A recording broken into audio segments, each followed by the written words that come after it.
Hello guys, welcome back to another new mini blog. তো দেখো, আমরা এখন ব্রেকফাস্ট করে রেডি, বাইরে বেরিয়ে এসেছি। এই যে আমাদের গাড়ি, এখানে আমরা প্রত্যেকেই রেডি হয়ে আছি। আর কালকে রাতে তোমাদের এই পাশটা দেখাতে পারিনি, অন্ধকার ছিল, তো এই জন্য এখন দেখাচ্ছি। দেখো, এখানে একটা সিঁড়ি আছে আর অর্পণ ওখানে উঠেছিল। তো আমি আর উঠিনি, আমার ইচ্ছে করেনি অতগুলো সিঁড়ি বেয়ে উঠতে।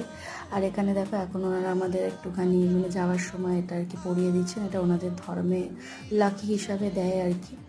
তো যাই হোক, এখন আমরা চলে এসেছি গাছ নিতে, আমাদের যে ড্রাইভার দাদা ছিলেন ওনার বাড়িতেই গাছ নিতে এসেছিলাম।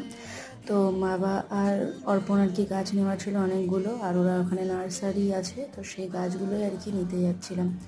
তো এখানে আমি তাই জন্য জায়গাটা এত ভালো লেগেছে যে একটা রিলস শ্যুটও করে নিলাম। আর এখানে দেখো, রিলস করার পরে দেখো পুচকে একটা কাকে দেখতে পেয়েছি, এত মিষ্টি ওখানকার ডগিগুলো যে তোমাদের বলে বোঝাতে পারবো না, তাই ফোকাস করে দেখালাম।